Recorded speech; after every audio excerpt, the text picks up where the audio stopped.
weekend. It's within sight, and we are so pleased that you are checking out the Sportsline Podcast on CHCH. I'm Bubba O'Neil. As I say on the daily, this podcast is a space to highlight the outstanding athletes, coaches, executives, broadcasters, and in this case, entrepreneurs in some way for the Golden Horseshoe that are making their mark. And in today's case, we won't just recognize, we're going to celebrate the best of the best. Tuesday, May 28th, the exclusive Burlington Golf and Country Club and the class of 2024 will be officially inducted into the Burlington Sports Hall of Fame. These special individuals have gone up and beyond the level of excellence when it pertains to sports in the city of Burlington. And on this very special edition of the Sportsline Podcast, Hall of Fame executive members Chris Dooley and Rod Phillip are in the house to celebrate. Guys, thank you so much for joining us. This is a real treat for me. I got involved in the hall a couple of years ago, and it kind of just came to me like, wow, Chris, what a special area we live in. Absolutely. The number of athletes that have excelled at the world level is very, very impressive. This is my fourth year involved with the executive, and every year it's so neat to see the quality of the classes that are getting put into the hall. It's quite something to be proud of. And it's become so hard because there's so many of these athletes, and as I said, executives, officials. You got to recognize them, but the number is growing. Oh, absolutely. Every year we're stuck in with so many nominations, Clint, that come through that we absolutely go back and forth with, and I probably will talk later on in terms of how that process works, but it's a nice position to be in at this time, absolutely. And I think the best part of it all is it gets to be at a real nice place with a wonderful host in the Burlington Golf and Country Club. Absolutely, and good friend of yours, Steve Foxcroft, is the MC, and he's world class. He's not my friend. He's world class himself. He's world class himself, and that he adds a lot to it. And the format that they do, where they, rather than just present, he interviews the person up on the dais, and it's very cool to see. And he handles it really, really well. And it's a fun evening. Well, he is. I mean, I'll give him that. There is no man that can command the respect in the room with his lousy jokes than our boy Stevie Foxcroft. But yeah, I look forward to the ceremony and see what he comes up with, because it's like a new program every single year. Let's continue into this. Now, I think there's a question that I think I need to ask. I go, why? I mean, this whole committee was inaugurated in 2007. It came to fruition with its first inductee class, I believe, in 2008. Chris, why is it important to have a Hall of Fame? I think it's sport is a big part of community, and it's good to recognize that and celebrate that. And I think Burlington is separated itself from Hamilton a little bit in terms of Hamilton has had this Hall of Fame for a long time, and Burlington started their own. They had a group called the Burlington Sport Alliance that were just promoting sport and recognizing the quality of executives, the quality of athletes, world-class athletes, and that evolved into the Burlington Sports Hall of Fame. And I think to continue that the thought of that and what goes into getting a class of each particular year, how do people get involved? How do people get nominated? Because I know we see these outstanding classes, but I think there's a process to it. Yeah, there absolutely is. But prior to that, Bubba, we had to put something together. And as Chris said, Bryce Leggett was one of our founding fathers, Yes. and we had to have a foundation. And unfortunately, Bryce has passed away, but his legacy lives on. And so, you know, he and the other people who started, Chris and I have been, like you said, 4 years together on the committee. They put a vision and what accountability and some of the values are. So I just want to go over those because they are very important to realize and remember. And the vision of the Burlington Sports Hall of Fame is to identify and recognize athletes, builders, media, officials and volunteers who have demonstrated exceptional achievement and commitment in their specific sport.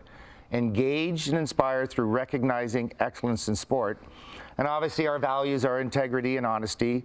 We'll demonstrate that to the utmost ability. We believe it is essential in building community, support, commitment, and loyalty of our volunteers and local sports organizations. So we review that a lot when we're going through it. That's got to be a part of the criteria that the individuals we have. And then once again, then we'll go through, and Chris can talk to it a little bit about how does that nomination, how does individuals be nominated? Yeah, what I really enjoy about this whole process is that it's a community process, that anybody can nominate anybody.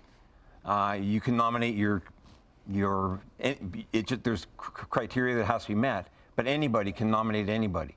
Then those nomination names come to the executive, and the executive pours over and decides which ones are eligible, maybe, and then it goes to to a nomination committee, and the nomination committee meeting, it's like it can be contentious because some people have really high thoughts on this person or that person.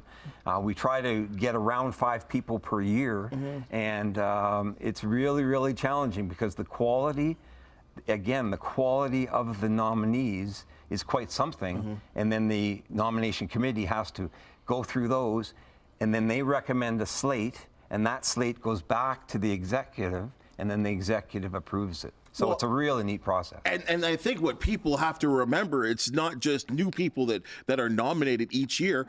There are the new nominees, but there's also carryovers from the year before that need to be considered. So that meeting must be really fun, maybe even a little hot at times in terms of people's opinions. So you're absolutely right. It gets lively, that's for sure, Clint. But I'm actually a scrutineer. I've been a scrutineer. Chris is on the executive, so he gets to vote and make the final decision. So no, nobody's come across the table or anything like that. But it does get lively, and then we make sure that we obviously every year select the appropriate candidates. That's all for for sure. the good, for the good. And another question that comes across my plate: where is the hall? And Hamilton, for the longest time, it was kind of floating all over the place. Now they have a home. Burlington has a home as well. Yeah. Yes, it's at 414 Locust Street in Burlington, right near Lakeshore. Great location.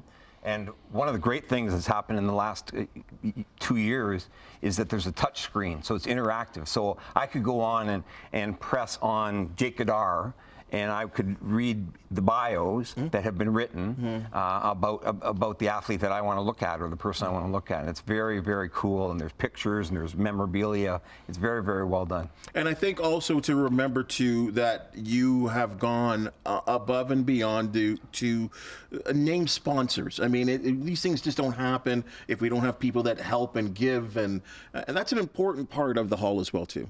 People that give back. Absolutely, yeah. Like, sport doesn't happen without sponsors. Sport doesn't happen without volunteers. The hall recognizes a lot of volunteers, but it also recognizes sponsors. Okay. You know what? Here's the thing. Let's reveal the class of 2024. And for many people, this is the first time that this class is going to be named. So here's a guy. I couldn't help it. I couldn't help it because in my heart, not to say that anyone was more important than anyone, but this guy, I don't know when I look at his face whether to laugh or to cry. Right? 2-6, Peter Moore. I mean, called me for how many holding penalties? Like, come on, Pete. Come on, 2-6. And on top of that, I think about what he did in terms of the Halton Sports convener role that he had. And you know what Steve Foxcroft and I did with our Halton Sports Week program for, at least a decade of us working together, putting together the Friday night games of the week. That would have never happened without Peter Moore. A little bit on 2-6, guys. Well, first of all, I think on our plaque, we should say Peter Moore 2-6, because in the world of basketball and football, especially at the refereeing level, everybody knows him as 2-6.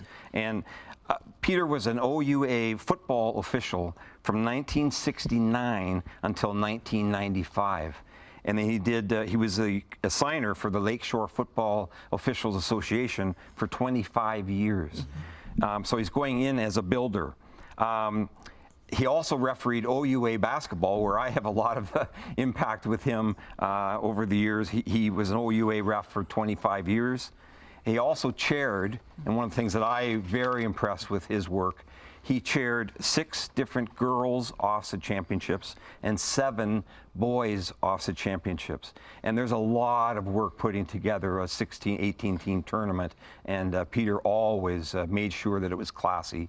And but the thing that you just said that a lot of people in here is that he was the first Halton convener, first Halton athletic convener from 1990 to 2005.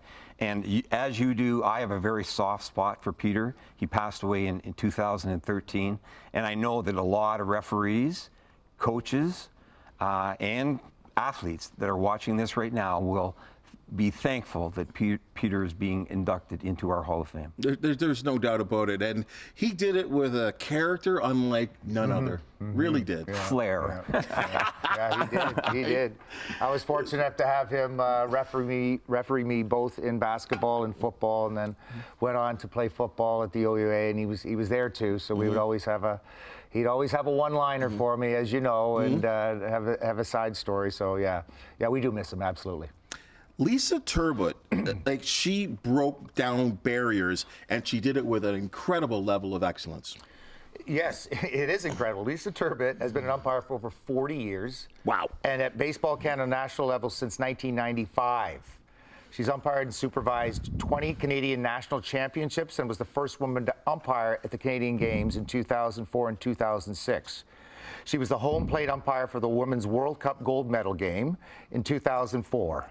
And in 2004 also, Lisa was named the recipient of the Dick Willis Memorial, which gives Baseball Canada's Umpire of the Year. She was first woman to umpire at a baseball World Classic qualifying tournaments in 2002 and received the Lifetime Achievement Award, the first woman to receive this last year in 2023. So, wow, what a resume. And we just have a couple of things on the boards. These boards can only hold so much information, but it's amazing what she has accomplished, and did it in a sport in a situation where, umpires were mainly male dominant, and absolutely, to gain the respect of not only your umpires that you are with as well too, but the players as well too. I think that just speaks to what kind of class she held herself in, and the fact that she executed the job and did it just as good as anyone else. Absolutely, couldn't agree more. And it's nice to see, as Peter was an umpire, not an umpire, but a referee. It's nice to see those stripes going in at the same time. Yeah, because we can get real hot at them sometimes. Yeah. We've all played, right? Yeah. We can get hot at them sometimes. Yeah, for sure. Here's a fun one for me. He goes in on goalie, shoots, he scores. Mark Juris. Mark Juris, yes. Mark is going in as actually an athlete and a builder, and he's the current coach and general manager of our local Burlington Cougars. Go Cougars. But he is really synonymous with hockey success in Burlington. He got to start with the Cougars and set an amazing record with 127 points in the 80-81 season. He then went to Rensselaer Polytechnic Institute, RPI as people know it, which is in Troy, New York. Thank you, Chris. And he totaled 183 points in 117 games over 4 seasons. And they also won the national championship in 84-85. Mark played in 13 seasons professional hockey in the Finnish Elite League, the American Hockey League, and the German and Swiss leagues as well. After his playing career, he turned to coaching and scouting. He was a scout for the Vancouver Canucks of the NHL and coached in the Swiss League as well, and the Ontario Junior Hockey League. In 2016, Mark was named the Coach of the Year in the Ontario Hockey Association. Once again, what strengths and what he's done is just phenomenal, and another worthy candidate, inductee. What makes Mark so worthy to me when I think about him, when you look at the bio and you look at all that he's accomplished on the ice, and there are a lot of competition on the ice as well too. Let's not forget that. And there are some players too that are probably going to go in at some point in this Burlington Sports Hall of Fame. But I think of 2 things. One, his commitment to playing for his country, right? Absolutely. Team Canada is one. And the fact that he had all those years of playing all over the world, and then chose to come back home and spread the wealth, mentorship, experience, coaching, giving back. That's just, Chris, that's part of it, isn't it? Yeah, absolutely. And one of the things that I love about his story is that that scoring record that he said that he had set was broken. And it was broken by his son. Wow. That's amazing. Yeah, 2010, his son broke his record. Yeah. Speaking of fathers and sons, for the first time in the history of the Hall, it's a duo of a father and son going in, same last name, of course, folks, and did the same sport. In fact, competed in some of the same actualities of the sport as well, too. Jim and Brady Reardon, really, really special. Let's start with Pops first and Jim. It's an amazing story, I think, that father and son did the same event at the Olympic level. Like, it's not being good at something and your kid's good at something, like the Olympic level. And Jim represented Canada in 1972 at the Munich Olympics, and in the K4 1000. What K4 means is it's a kayak and there's 4 people in it and they're going 1,000 meters. And I think that, but also he was a head coach of the Mohawk Canoe Club in 1970, and it's now called the Burlington Canoe Club. And he also was an assistant coach. And one of the things I like about the journey of these people is that once they're done, they're not done, is they give back. So he was an assistant coach at the 1984 Olympics, and he brought home for Canada, his athletes, 1 silver and 1 gold medal. And I think that's very cool. But the greatest thing that he might have done was that he fathered Brady. And Brady, he represented Canada in the K4 1000 at the 2008 Olympics in Beijing. And he moved on and he decided to try the K1. So just single. In 2012, he won a World Cup silver medal. 2013, he went to K2, and he kayaked with his longtime training partner, Adam Van Couverden. Excellence. Another excellent athlete. And then in 2014, in the K2 as well, he came 7th at the World Championships, and it's Canada's best ever result. That's an amazing story. I think that's incredible because what I like about that is, and I say this to Adam Van Couverden all the time, and then the fact that multiple world champion, Olympic medalist several times over, no one better in the sport, and especially coming from our area too, training at that Brawny Canoe Club, is that sport is a sport that it's not the hockey, it's not basketball, whatever. No. It's the work that goes into it. And I would remember seeing guys like Adam and guys like Brady in the 16 Mile Creek, like by themselves, just plowing away. Like it's so like a solo. You have to work together, but it's a job that you don't really, you got a coach, but you're in that boat by yourself, working hard by yourself. Yeah, and I think I agree with you. It is mostly an individual sport, obviously, but then when you get such elite athletes, and these guys, their fitness is just through the roof. Unreal. What they have to go through. It's just not upper body. There's so much cardio that has to go into it.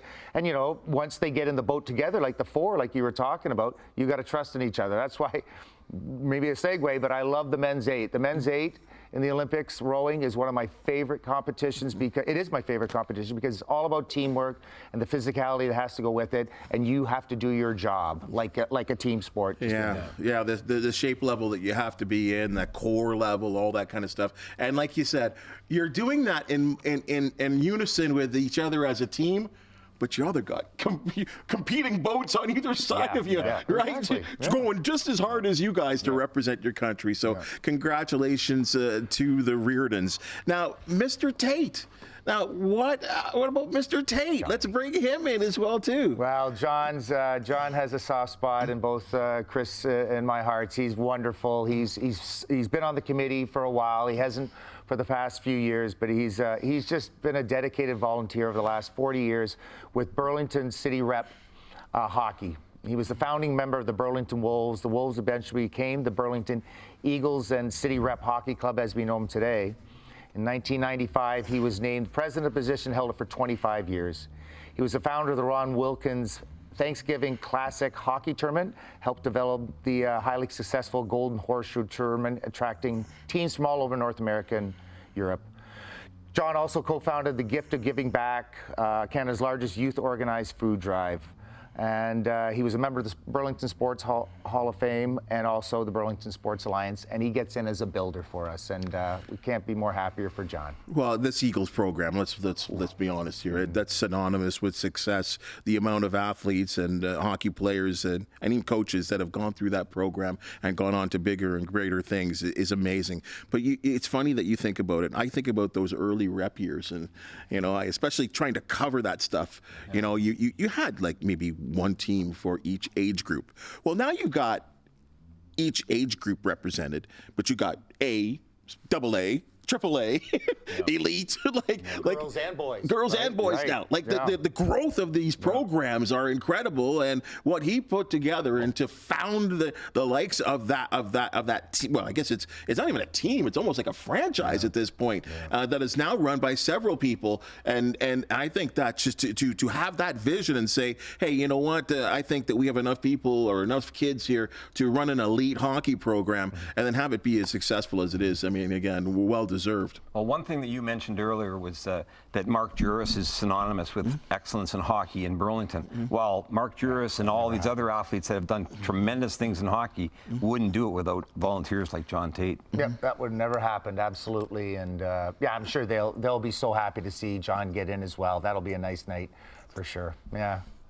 Well, that's interesting that we do put together I think these award nominees, and it's so outstanding that we do put together and recognize these athletes. But now you have something called the Don Green Award of Distinction.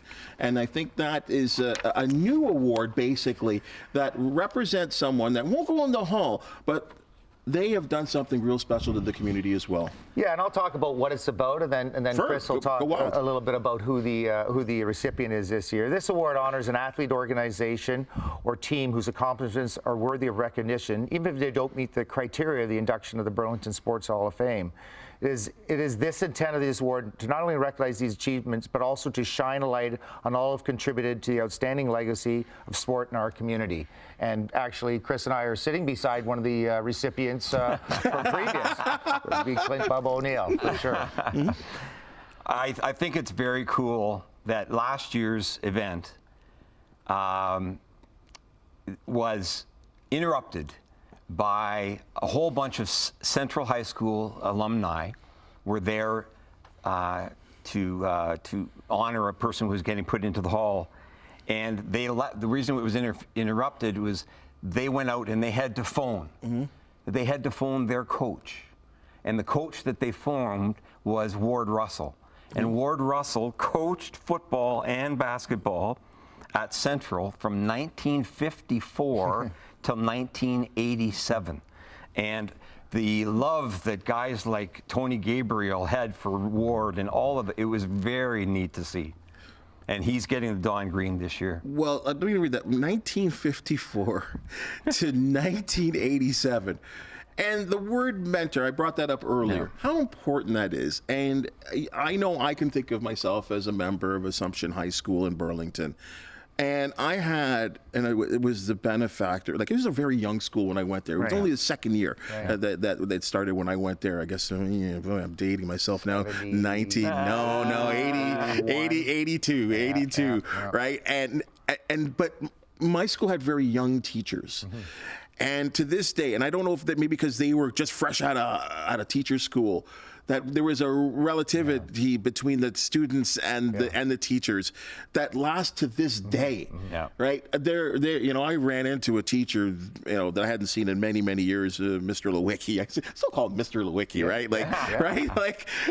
And I almost bawled. It was these people meant so much to me, and I looked up to them. And again, we think about the sports that we played in, the football, and our first soccer championships, and our first, all things I was involved in, and it is amazing how much, and I think sometimes we overlook these kind of things, the actual imprint a teacher can have on a student, and that's a perfect example right there. Well, one thing that I always believe is that the most impact that an adult can have on a high school kid is after school, quite often. Like that math or science or English might be their favorite subject and they connect with the teacher, but if you're on a team and you're after school and you're out on the football field till 5:30 in the freezing cold and the hot and whatever, that's where you really, really make an impact. And I think good coaches like Ward Russell, obviously, it isn't just the sports skill that they send, it's the life skills that they send. And I think that's very important to understand. And he hadn't coached or taught in 36 years, yet he still has this core group of players calling him and making sure that he knew what was going on and he was a part of that evening. I mean, that's just, like you say, that's probably $1 million in his emotional bank account that he can never repay, but we can never repay our coaches and teachers for what they do too. Because many of those people, they take the time to not just know about you as a student, it's you as a kid. How's your family? Right. And then you meet them later. How's your son? How's your daughter? How's your wife? Like, and they're so invested. Yes. And I think that's an example for all of us to be that way. And I know not everyone can be that way. Not everyone's that open and personal, but it is does go to show you the effect it can have and how it can last for many, many years. Because you're right. I was at that event, and I look at all these people from Central High School, right? But they just all wanted to be there because they wanted to say thank you, right? And another word we could use for that, Clint, is heroes, right? Aren't they our heroes? Mm-hmm. Yeah. Fair. Very true. Right? You know, guys, this year's induction ceremony on the 28th of May at the Burlington Country Club, it is a sold-out event, and it just goes to show you the importance of what this night, what this ceremony, this whole induction process, what it means to the people of the city of Burlington. So people like you are certainly to be commended for all the work that you put in for this. Now, what I kind of found out about is that, Chris, you've kind of went on your own and did something to kind of, I guess, sort of let people know and bring them back. And I think of the Olympia Sports Camp. I can't name how many people in my life went to the Olympia Sports Camp, right? And you charted and detailed this in a book called A Hero's Journey. Why? What'd you do this for? Well, I wrote a book called Can't Miss. I wrote about Kevin Pangos, and a big part of Kevin's story was his time at Olympia Sports Camp. And then I remember talking to Dave Grace, the owner of Olympia, and I said, Dave, you know what? Somebody's got to chronicle a history of this place, because it just last year was its 50th anniversary. I didn't know that at the time, but I said, somebody's got to write that, and you know what? That somebody might be me. I've been a coach at Olympia since 1986. And it's just a special place. And I just thought that Dave Grace's big part is the hero's journey. And when I think of being on this committee, I think that I'm looking at all of these people's accomplishments, but also we're looking at their journey. Because if you look at successful people, they aren't hung up on individual results. What happens this week or what happens in this game. It's more the process of where they're going with it. And I just the number of stories that I got from people that are just ordinary people that just had a passion and they followed that passion. And the process is far more important. The outcome, the idea of taking risks, the idea of going after goals. Like, people say that, but to actually do it. There's a lot of high school kids, as an example, who think they're working hard, but they're not really working hard until they commit to the process and don't get the up and down of like losing that game or losing this, or what it is. It's all losing, and failure is a big part of growth. And I think that that's something that's really important. But I think the biggest thing, and we're talking about it here, and I look at the people that are going into the hall and all the people that have gone into the hall in the past, is that our impact on other people. Because, like, I think of Peter Moore as an example. Good athlete, good refereed football, basketball. When his knees wasn't letting him do it, he did more of the assigning. And people give back. People that coach they were coached. They learned the mentorship because they saw it in their coach. So they said, I've got to do exactly the same thing. And they give back. And we said it earlier, sport doesn't really happen without volunteers. And volunteers don't really happen if they're not mentored by somebody before them and they want to live up to that person's standards. And I think that's something very important. And this isn't a Burlington thing, this is a Hamilton thing, but a lot of people watching this will know, is Doug Harrison just passed away. And Doug Harrison and I have such a history, it's hilarious, where we go way back. but he had the guts to try something. His daughter, Vicky, and a few friends were looking to play basketball, and he wasn't happy with their options. And he was a great player at Delta and won championships, and he wanted to do it the right way. So he started a program, got a sponsor, it's called Transway, and that's 1979. Well, that little goal to help his daughter and help those kids is now, like, there's hundreds and hundreds of athletes who have given back and have excelled at the highest level. Kia Nurse is the easiest example, but they now are giving back, and a lot of people are coaching, all because one man had a goal, had a passion, and went after it. And I think that that's an example of a hero's journey, just like the Reardons, just like John Tate, all of these people that are going into the hall this year. It's amazing, and I'm so glad that you've done that in this book form, to put that together, to tell those stories, name those names of the people that are important for, in their lives, and especially people who have gone to the camp and experienced the growth and level in sports and teaching and learning and playing sports that maybe you're not so good at, to learn to learn other skills. I think that's always so important. But, you're right, and I do think of the likes of the Transway program and what they've done for especially women's basketball, girls basketball at all levels. I think of the Stony Creek Sabres. I mean, all the Brand Jenner, who scored a goal last night, Sarah Nurse. Like, it takes a number of people, and it's so hard. It is so hard to organize these types of groups, and so many challenges and field time and ice time, and it's not easy, folks. But there are always these special people in our community that certainly, and that's why I think the Sports Hall of Fame is so important, because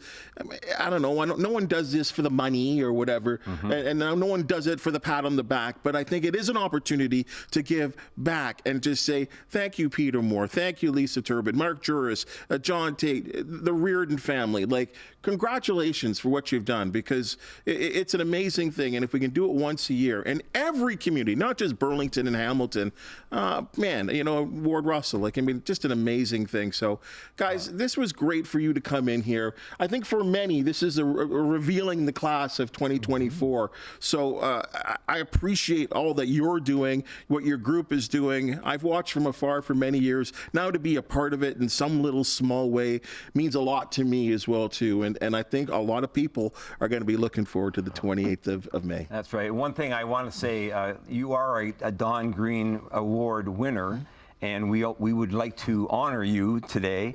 We would like to present you with a gift.